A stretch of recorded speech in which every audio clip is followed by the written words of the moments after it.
noches, mi nombre es Gala Gómez, soy licenciada en Neurolingüística y Psicopedagogía y como cada miércoles a las 8:15 de la noche vamos a estar hablando sobre un tema diferente relacionado con el desarrollo. En esta ocasión vamos a estar hablando sobre la importancia de la voz y sus cuidados porque el día lunes fue el Día Mundial de la Voz. Y como invitado especial tengo al doctor Matsuharu Akaki, perdón. Y bueno, él es experto en la voz. Va a estar aquí con nosotros platicando sobre la importancia, sus cuidados, los signos de alerta y pues irles contestando algunas de las preguntas que vayan teniendo. Como siempre les digo, las preguntas que no se alcancen a responder mientras estemos en la transmisión porque solamente duran media hora. Al final de la transmisión se les van a ir respondiendo. Entonces, pues buenas noches, muchas gracias por estar aquí. Gracias, Gala, muchas gracias por la invitación. Platíquenos un poco, por favor, sobre lo que me estuvo platicando antes de iniciar la transmisión, todo esto, pues del consejo, de lo que se está haciendo, su experiencia, que se me hace muy interesante. Yo soy laringólogo y fonocirujano. Esta ya es una especialidad médica, una subespecialidad médica de la otorrinolaringología. Y en México ya desde hace 6 años es que pueden encontrar gente que son expertos otorrinolaringólogos en cirugías o en tratamientos de sus cuerdas vocales. Hoy ya nos organizamos en un colegio, el Colegio Mexicano de Laringología. Entonces tenemos ya realmente una página para todo esto donde ustedes pueden encontrar realmente profesionales que estén cerca de ustedes en diferentes estados incluso, donde ustedes puedan confiar realmente su voz, ¿no? Otra cosa es tratar de destacar a la gente que ha dedicado mucho tiempo, mucho estudio en poder ayudar hacia los pacientes. Y que sea un buen servicio. Claro que es un buen servicio. Incluso como colegio ahora hacemos hasta horas sociales, ¿no? Necesitamos dar consultas, atender. Nos preocupa mucho la laringología en nuestro país. Desafortunadamente tenemos rezago en el conocimiento a nivel mundial, pero hoy a través de eventos como esto, ¿no? Que son valiosísimos y que los encuentran ustedes hasta su casa, hemos podido sortear esas deficiencias. Van a ver que poco a poco nosotros tenemos más cosas que ofrecerles y sobre todo ustedes van a tener más armas para protegerse de las enfermedades de la voz. Bueno, entonces vamos a empezar ahora sí con ¿cuál es la importancia de la voz? Bueno, no, la voz es importantísima, ¿no? Es nuestro medio de comunicación primaria. A partir de que nos pudimos comunicar uno con otro es que pues, empezaron realmente a darse la expansión de conocimientos, ¿no? Hoy por hoy, gracias a todas estas cosas como redes sociales, internet, que es una manera de comunicarse, es que pues ha crecido la humanidad. La voz es fundamental. Algunos decimos que es la forma de expresar nuestra alma, ¿no? Porque nuestro pensamiento es la forma de comunicación primaria.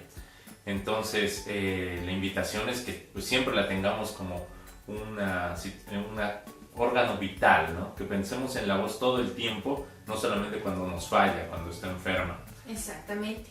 Y ahí entraría la parte de cuidados, hábitos, prevención, porque generalmente cuando llegan aquí o cuando llegan con el doctor, como ya estuvimos platicando antes de iniciar la transmisión, es porque ya están afónicos, ya tienen nódulos, ya tienen pólipos, ya toda la vida se la viven roncos y no hay que llegar a ese punto para poder hacer la parte de conciencia sobre la respiración, sobre los hábitos de cómo estamos utilizando la voz para que pues no se llegue a afectar. Claro, no, es importantísimo entender que hay formas de cuidarse, formas básicas.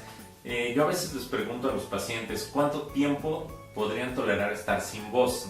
La mayoría de ellos es un día o dos, sí. ¿No? No hay pacientes que digan, no importa, eso se me va a quitar en 2-3 semanas, ¿no? Incluso como un dolor de cabeza que pueden tener más tiempo. Entonces, si ustedes dejan hasta que su voz ya se apague, hasta que verdaderamente no puedan recuperarse, ya están en un grave problema. ¿Cómo podemos cuidarnos? Que tal vez sería la pregunta directa, ¿no? Número 1 es tratar de no forzarla, ¿no? Si ustedes utilizan su voz independientemente de si es nada más para una conversación diaria, un trabajo, por ejemplo, de oficina, o son profesionales de la voz, y no entendamos profesionales de la voz solo como los cantantes, ¿no? Un locutor, no. Maestros. Exactamente, ¿no? Tú como terapeuta, ¿cuánto tiempo? Todas las personas que tienen que hablar durante su día para realizar su trabajo, ¿no? Oficinistas, los de call center, imagínense, ¿no? Todos ellos tienen grandes problemas. Podríamos decir que todos los que utilizan la voz para su vida laboral, para así que cualquier ámbito en el que se tenga que utilizar la voz por periodos prolongados. Exactamente, todos los que en su trabajo necesiten la voz para realizarlo, ¿no? Entonces ahí las recomendaciones son sencillas y se llama higiene vocal. Uno de ellos es hidratarse, ¿no? Yo creo que Gala les ha dicho muchísimas veces que hay que tomar por lo menos 2 litros de agua. Pero además de la hidratación también viene la humidificación. O sea, tener humidificadores en casa o en el trabajo es una gran idea, ¿no? Porque además ya saben, el clima en nuestras ciudades suele ser muy seco. La contaminación también. La contaminación definitivamente nos hace estragos y eso no podemos contra ella. Entonces, si humidificamos el ambiente ya estamos ganando. Número 3, también piensen en reposar su voz, ¿no? Si ustedes, la recomendación es por cada hora que hablen, tienen que descansar 2 minutos su voz. Y en este descansar, ¿cómo describimos el descansar? El descansar de inicio es no hablar, ¿no? O sea, y parece que 2 minutos es poco, ¿no? Pero la verdad es que no es cierto. Estamos en un lugar, ¿no? Entre consulta y consulta, tal vez no tengo un paciente o no tengo en ese momento que hacer, pues voy a empezar a hablar por teléfono, voy a empezar a tratar de arreglar otro asunto. Si ustedes tienen periodos en los que necesitan hablar, son vendedores, ¿no? Trabajan en oficina y hacen llamadas, tengan 2 minutos en los que dicen, este momento no voy a hablar, es más, es el momento en el que se van a hidratar, ¿no? Voy a tomar agua, voy a hacer conciencia de mi respiración, que como bien tú siempre lo has dicho, es algo muy, muy importante. Si yo logro relajarme y hacer conciencia de mi respiración en ese tiempo, ya estoy cuidando mi voz, ¿no? Y eso es fundamental. Claro. Por ejemplo, ahora, si estamos hablando de la respiración, lo que les quiero enseñar cuál es la manera correcta de respirar. Muchas de las personas respiran por la boca, y al estar respirando por la boca, pues pasa directamente el aire por las cuerdas, por pues todo el aparato fonatorio, y eso no ayuda a la producción de la voz. Entonces, ¿cuál es la manera correcta de respirar? Siempre es por la nariz, y las respiraciones tienen que ser largas, y lo que se tiene que sentir a dónde llega la respiración es a nivel abdominal. Lo vamos a describir como si fuera un globo. Este globo, si solamente se infla aquí arriba a nivel hombros, no está haciendo una respiración completa. Lo que se tiene que sentir es a nivel abdomen, cómo la respiración está llegando hasta acá para que los pulmones tengan la capacidad máxima de aire, y por lo tanto mientras vamos hablando no nos quedemos sin voz, no nos quedemos sin aire, y en eso quedarnos sin aire, entonces tener como de reacción e instinto el jalar aire por la boca. Claro, pero tienes mucha razón. La nariz tiene 3 funciones principales: calentar el aire, independientemente de cómo esté el aire. Pueden ustedes estar en el polo norte, el aire así de frío, cuando lo respiran por la nariz, al llegar a la parte de atrás ya está a 37 grados, también lo humidifica y lo filtra. Entonces, si respiran por la boca no lo van a filtrar, van a empezar a tener más infecciones, van a tener más resequedad. Entonces, esta técnica de utilizar la nariz y hacerlo como se los acaban de mencionar es fundamental. Y hacerlo de manera consciente. Entonces, ¿qué es lo que tenemos que hacer? Primero que nada, preguntarnos nosotros por dónde estamos respirando, dándonos cuenta si estamos respirando por la boca o por la nariz, cambiar este hábito, ser muy conscientes de cuando estemos respirando, evitar jalar el aire por la boca, y de esa manera incluso se lo podemos ir enseñando a los niños, porque también, como platicaba con el doctor hace rato, a los niños nadie les enseña a respirar, y como nadie les enseña a respirar como tal, lo hacemos por imitación. Si los papás respiran mal, seguramente los niños van a estar respirando mal, y pues ahí se empieza a realizar como cierto círculo vicioso de pues nadie te enseñó, por lo tanto pues empiezan a también jalar aire por la boca, y se va haciendo como pues de manera inconsciente algo que si nos sentamos y por ejemplo cuando estemos platicando con ellos, a ver, respirar por la boca, sería como algo muy favorecedor para los niños y por lo tanto ya que sean más grandes. Claro. Y uno de los grandes problemas de no respirar por la nariz, ¿saben cuál es? Algo que a todo el mundo le interesa, que es el ronquido, ¿no? El roncar es un problema grande, ¿no? Sobre todo en nuestras familias, en nuestras parejas.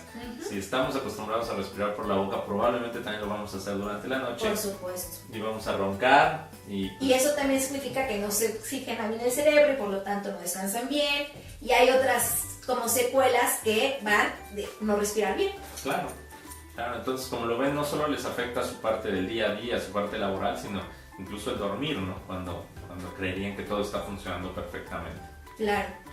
¿Alguna otra recomendación como en esta parte de cuidados de la voz? Sí, sí, por ejemplo, si uno tiene un trabajo en el que tiene que hablar a varias personas, ¿no? En una junta, en una clase, es siempre recomendable amplificar, o sea, tener un micrófono. A veces uno diría, bueno, ¿cuánto puedo hablar si es un salón pequeño? Bueno, si lo estoy hablando todo el día, definitivamente tengo que gritar. Si uno ya se detectó gritando, siempre utilicen un micrófono. Ya hay unos muy sencillos, hay unos incluso en el cinturón que se colocan aquí con pilas. Yo cada vez tengo a más maestros en una aula para 20, 30 niños hablando a través del micrófono, ¿no? De esta manera se incapacitan mucho menos, pueden desarrollar su trabajo mejor, se cansan menos y la verdad es que se desempeñan cada día mucho mejor, ¿no? Entonces amplificar es fundamental. En esta parte, complementando como la parte desde la terapia, siempre a los pacientes lo que les digo es ni hablar en murmullo ni hablar muy fuerte es algo normal para las cuerdas vocales. Entonces hay que encontrar un punto medio en el cual no se esté forzando la voz hacia ninguno de los dos extremos para que sea la manera natural y sencilla de las cuerdas vocales de estarse moviendo. Por lo tanto, complementando lo que dice el doctor, si estamos teniendo que utilizar una voz exagerada en la cual ya sentamos que estamos gritando, incluso se llega a sentir las cuerdas vocales tensas, cierta pues irritación, porque si se irritan, pues es preferible utilizar un micrófono, tener un amplificador y de esa manera no desgastarse la voz. Claro, sí. Y complementando esto, ustedes dirán, bueno, ¿cuál es el primer síntoma que yo puedo percibir en mí mismo a decir estoy forzando mi voz no está funcionando bien? No esperen a quedarse sin voz, eso ya es algo que ya es muy, muy avanzado. No esperen a que su voz realmente sea muy ronca y que no se limpie. El primer síntoma comúnmente es el cansancio vocal, o sea que ustedes al terminar su día definitivamente ya sienten que están muy cansados de la voz, que ya les cuesta trabajo seguir hablando, mantener un volumen. Un mismo volumen, por así decirlo, si hay cambios como muy drásticos en la voz, eso también implica cansancio vocal. Si de repente están hablando y de repente así de tal cual se pierde la voz, por más que ustedes intenten hablar, eso también implica cansancio vocal. Entonces ese sería como el factor principal. ¿Cuáles otros signos podríamos identificar? Bueno, si uno ya tiene un problema de la voz, o sea, si uno ya está detectando varios días con un problema vocal, el tiempo máximo en que nosotros, existe la recomendación a nivel mundial de recibir cualquier tratamiento es de 2 semanas. Ajá. Si uno dice, bueno, claro, me resfrié, tuve una gripa, me cambió la voz, fui a un concierto, grité, bueno, es normal que el día siguiente tal vez mi voz no esté muy bien. Pero si yo ya tengo un problema, fui a un médico, me recetaron y ya llevo más de 2 semanas con un problema de mi voz, necesito ver esas cuerdas vocales, ¿no? Necesito ir con un médico que me pueda ofrecer ver mis cuerdas vocales y a ver si todo está bien. Porque puede estar escondiendo desde lesiones sencillas hasta lesiones incluso graves como el cáncer, ¿no? Claro. Y por ejemplo, este estudio, ¿cómo se llama para las personas que no sepan cómo se llama este estudio? ¿Cómo se pide? ¿Cómo es conocido? Claro, como el área donde están las cuerdas vocales se llama laringe. O sea, las cuerdas vocales son una parte de la laringe. Entonces este estudio se llama laringoscopía. Y el médico ideal que les puede realizar este estudio es un otorrinolaringólogo. Prácticamente todos tienen un equipo donde van a poder observar sus cuerdas vocales y decirles si encuentran algo anormal y ya referirlos a un tratamiento, ¿no? Que a veces es alguna terapia, a veces es una terapia de voz para mejorar sus hábitos, esto es fundamental. O les puede corroborar que sea alguna infección o algo temporal que pueda resolverse, ¿no? ¿Y cómo se realiza este estudio? La mayoría de las veces lo realizamos a través de la boca.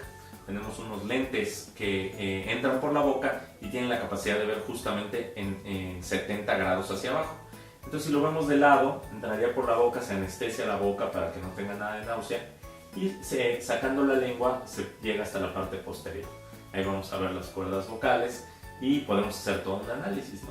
Deberíamos de transmitir un día desde mi consultorio. Me parece perfecto. De hecho, ayer para las personas que como que me estuvieron preguntando de cómo es este estudio, les publiqué un video de 4 personas cantando, de ir viendo cómo son los diferentes tonos, cómo es el movimiento de las cuerdas. A mí me parece súper interesante, porque tal cual parece que como que las cuerdas bailaran. Se me hace un baile súper bonito de ver. Para algunas personas llega a ser un poco pues asqueroso verlo porque se ve pues y todo esto de mucosa, pero a mí me parece súper interesante ver este tipo de estudios desde la parte de que cuando estamos hablando a lo mejor no tenemos la conciencia de cómo se están moviendo. En la terapia una de las recomendaciones básicas cuando se empieza a volver a mover la cuerda es siéntela, porque sí se siente el movimiento. pero implica mucha conciencia, el realmente pues enfocarnos tengo que sentir algo, y ese movimiento de cuerdas pues es súper interesante. Ahora, ¿qué pasa cuando una cuerda vocal tiene nódulo, tiene pólipo o está paralizada? Ok, esas ya son enfermedades propiamente de las cuerdas vocales. Si tienen, hay un grupo de enfermedades que se llaman fonotraumáticas, o sea, que significa que se ocasionaron por el uso de la voz. Estas lesiones, por supuesto, tienen su origen en que no estamos usando la voz de manera adecuada. Entonces, si bien ustedes tal vez escucharon que se pueden operar, sí, claro, se pueden quitar y nos puede ir muy bien, pero el origen está en que la técnica es inadecuada. Entonces, todos esos pacientes que a veces tenemos que llevar a una cirugía, primero necesitan llevar una buena terapia de voz, ¿no? Una terapia que les enseñe cómo es que deben de realmente mover sus cuerdas. Entonces, en ese momento ya después se pueden operar y se rehabilitan adecuadamente. ¿Se puede evitar esta operación? Sí, claro, las lesiones fonotraumáticas, como les digo, se desarrollan sobre todo después de que uno empieza a sentir cansancio vocal. Entonces, si se prende ese foco de la verdad yo me estoy cansando mucho y nos revisamos, entonces ahí ya podemos prevenir este tipo de lesiones, ¿no? Las fonotraumáticas. Otras, como la parálisis de cuerda vocal, a veces le puede pasar a cualquiera. La parálisis de cuerda vocal es como una parálisis facial. Todos conocemos a alguien que de un día a otro se le pudo paralizar la mitad de la cara. Y eso, pues además de ser muy desconcertante, nos lleva a decir, bueno, se me va a quedar así toda la vida. A veces sí, en muy raras ocasiones sí, hay gente que se queda con esta parálisis, pero la mayoría de las veces va a tener una recuperación parcial.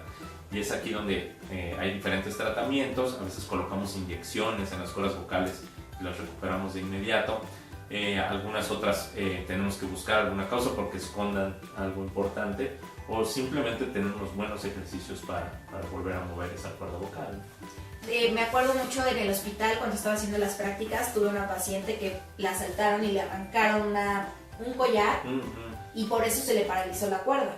Entonces, pues para ella como impensable, pero ¿cómo? Porque me arrancaron el collar, pues se me paralizó la cuerda, como que no había manera de comprender la dimensión, pero es justo a lo que decíamos hace rato. Una cosa es lo que podemos mover por fuera y otra cosa es el movimiento, lo que implica la respiración, las cuerdas, el cómo pasa el aire, todo lo que hay adentro que no vemos. Claro. Sí, no, es un fenómeno neurológico. Recuerden que las cuerdas vocales se mueven por unos nervios. Ahora, algo importante que me gustaría mencionar es que las cuerdas vocales no significa la producción de la voz, ¿vale? O sea, las cuerdas vocales sacan de hecho un sonido muy neutro, ¿no? Algo parecido a un... Independientemente de que yo diga, hola, ¿cómo estás? Mis cuerdas vocales van a ser un... Todo lo demás son los articuladores, o sea, el movimiento de nuestra lengua, paladar, las partes móviles y resonadores, ¿no? Espacios que tenemos entre la boca, la cara, el cráneo, que nos van a dar la tonalidad de nuestra voz. Entonces, no necesariamente cuando tenemos un problema de nuestra voz es porque hay algo solamente en las cuerdas vocales. Probablemente estamos articulando mal, probablemente tenemos una mala técnica. Por ejemplo, los que se dedican a cantar, cuando no alcanzan ciertas notas es porque pueden tener, por ejemplo, la nariz tapada, sinusitis. Entonces, y ahí también entraría cuando se escuchan hipernasales. Claro, ¿no? El sonido hipernasal nos habla directamente de una afectación nasal, ¿no? Desde congestión o hiponasales, ¿no? Que es otra situación en la que la nariz no puede cerrar el paladar, ¿no? Entonces, tengan muy en cuenta eso, ¿no? No todo está directamente en las cuerdas vocales. Un terapeuta nos puede ayudar mucho a identificar en qué área está, ¿no? Esto definitivamente está en la nariz, esto está en la lengua, y nos puede orientar hacia qué tratamiento podemos llevar, ¿no? Y hablando, por ejemplo, de los niños, ¿cuáles son como los casos más comunes en los cuales podemos decir que es necesario que por cómo se les escucha la voz tengan que acudir a un estudio a ver si es reflujo o qué es lo que está pasando para evitar que se complique el caso? Claro. Dos de las cosas principales en los niños son las siguientes. Uno es escuchar a nuestro hijo o a nuestro familiar con mucha carraspera, ¿no? Lo vemos como que carraspeando, tosiendo, ¿no? Sin razón alguna. No está enfermo, pero está carraspea y carraspea. Y otro de ellos es verlo que esté con mucho flujo nasal, con obstrucción en la nariz, rascándose continuamente la nariz, teniéndose que sonar. Comúnmente los ven haciéndose movimientos fuertes que empiezan incluso a sangrar de la nariz. Si tienen algún niño que esté sangrando mucho de la nariz, vean si no es porque se está rasque y rasque. Esa es la causa principal. Y bueno, ¿por qué se rasca? Le da comezón. No hablen con él. ¿Por qué te rascas tanto, no?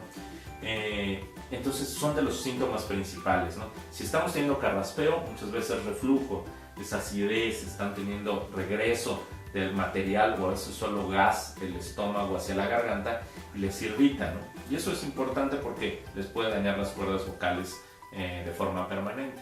Y lo segundo, lo de la obstrucción nasal o de la rinitis, realmente es una obstrucción. A veces recordemos que los niños, por ejemplo, entre los 4 años de edad y la adolescencia, les crece una glándula atrás de la nariz que se llama adenoides. A todos nos crece y después de la adolescencia a todos nos involuciona.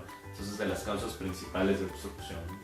Ok, entonces podríamos decir que cuando están tosiendo mucho, que cuando se rasca mucho la nariz, si les sangra mucho la nariz, si se quedan, bueno, otro punto importante, si se llegan a quedar sin voz, estos serían como signos en los niños en los cuales sería importante acudir con un especialista para que se realice un estudio o saber cuál es la razón. Y por el otro lado, acompañarlo con que pues de manera consciente les enseñemos a respirar por la nariz, que sepan que es la manera correcta de hacerlo y no nada más que pues como de manera automática estén jalando aire por la boca. Claro. Perfecto. Voy a ir leyendo algunos de los comentarios. Este es de Cintia. Cuando los niños hablan con un tono bajo, ¿es normal? Con un tono bajo, no, de hecho ya lo mencionábamos, ¿no? No es normal ni estar gritando ni estar con tonos bajos, ¿no? Un niño debe hablar en un tono, ¿no? Lo que llamamos el tono neutro, ¿no? Que es el tono de comunicación normal, ¿no? Esto puede encerrar diferentes situaciones, ¿no? Desde que puedan no estar sacando suficiente aire a situaciones emocionales. Recuerden que la voz, así como les digo que es un reflejo del alma, transmite nuestras emociones, ¿no? Cuando se nos corta la voz por una emoción, cuando de repente no podemos ni siquiera hablar, cuando tenemos una impresión muy fuerte.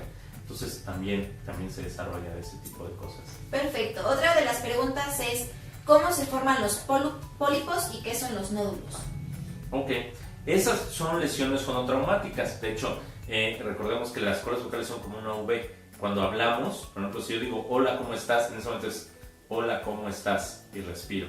Pero cuando yo choco las cuerdas, en ese momento se producen en hombres alrededor de 120 ciclos por segundo, en mujeres 250, o sea, vibraciones continuas, ¿no? Por eso les decía que en los videos se ve como si fuera que estuvieran bailando.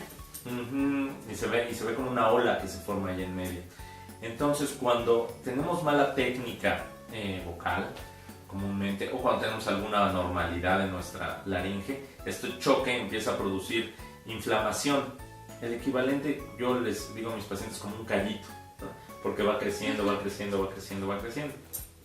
Cuando es lo suficientemente grande ya es notorio e incluso impide el cierre y empieza a tener ya una voz muy apagada. Los pólipos son otro tipo de lesiones, son inflamatorias, comúnmente son únicas, o sea, se encuentran en una sola cuerda vocal, a diferencia de los nódulos que siempre están en las dos cuerdas vocales, y ya son lesiones mucho más organizadas. Desgraciadamente un pólipo ya se tiene que quitar, ¿no? Un pólipo, desgraciadamente, ya no podemos dar muchas terapias foniátricas porque hay que extirparlo para que mejore nuestra voz. Ahora, si no llevamos una terapia, si no mejoramos nuestra técnica, se va a volver a formar, ¿no? Entonces se considera como una causa. Digamos que son los más comunes en el mal uso de la respiración, el mal uso de las cuerdas vocales. Sí, dentro de las lesiones de ese tipo de mal uso, fonotraumáticas, como les comento, son de las más comunes. Ok, y incluso cuando se llegan a quitar, ¿se necesita la terapia? Sí, no, por supuesto. De hecho, vamos a especificar esto, la mayoría de los nódulos, cuando tenemos nódulos, la mayoría de ellos se pueden quitar solo con terapia, ¿no? Solo llevamos a quirófano los pacientes que la terapia foniátrica ya no dio un buen resultado. E incluso así, el paciente tiene que recibir, después de que se quitaron los nódulos, una terapia foniátrica. Y los pólipos, aunque les comento que se tienen que operar, tienen después que recibir una terapia foniátrica para educar, ¿no? Educar nuestra voz y que no se vuelvan a formar en un futuro, que a veces es muy pronto, ¿eh? Y ahí lo que tendríamos que hacer por la parte de la terapia es cambiar el hábito y poner uno que sea de manera correcta, tomando en cuenta la respiración, el cómo mueves las cuerdas vocales. Bueno, no cómo las mueves, porque es de manera inconsciente, pero cómo poderlas cuidar, cómo tener el reposo de la voz y estar utilizando todo el tiempo la conciencia en cómo estamos hablando y cuáles son las estrategias que se van utilizando mientras lo estamos haciendo. Hace 2 semanas yo lo que les dije es que no respiraran como yo lo estaba haciendo porque tenía la nariz muy tapada. Entonces, pues, si nos ponemos a observar, les voy a dejar un pequeño ejercicio, es que ustedes observen a las personas de su alrededor por dónde están respirando. Y de esa manera nos ayuda a ser conscientes de cómo estamos respirando nosotros y para poder empezar a cambiar este hábito. Entonces, ese sería... la otra, nos dice Gloria que si me podrías dar tu teléfono. Claro que sí, ahorita les voy a ir dando todos los datos del doctor. Él ahorita nos va a comentar también sus redes sociales y yo se los voy a poner en la descripción del video. Entonces, eso fue todo por hoy. Muchísimas gracias por haber venido. Se me hizo súper interesante este tema y nos quedamos pendientes con el hacer el estudio alguna vez. La verdad es que por mí encantada. Y si nos puede dar por favor sus redes sociales para las personas que lo quieran contactar. Bueno, claro que sí. Estoy como dr.matsuharu Akaki y como Expertos de la Voz. Son las 2 páginas de Facebook que nosotros tenemos y que nos pueden contactar. Con mucho.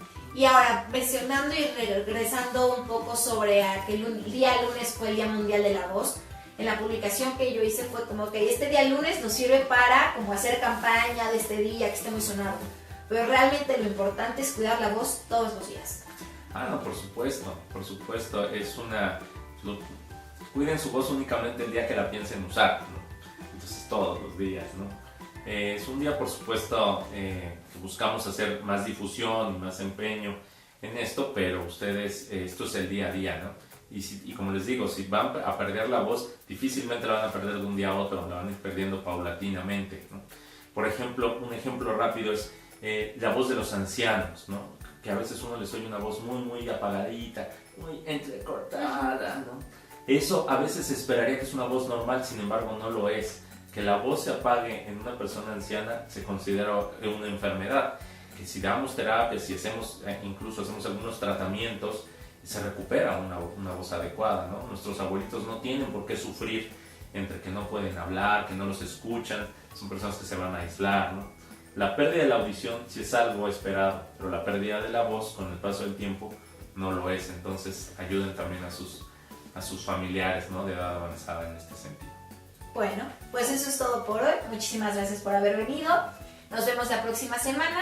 Se les van a ir contestando todas las preguntas, todos los comentarios que tengan. Si quieren venir aquí conmigo, si quieren sacar una cita, si tienen una duda, me pueden escribir a través de las redes sociales, igualmente con el doctor. Y pues muchas gracias por su participación y nos vemos la próxima semana para hablar sobre otro tema. Nos vemos y adiós. Muchas gracias por haber venido. Muchas gracias.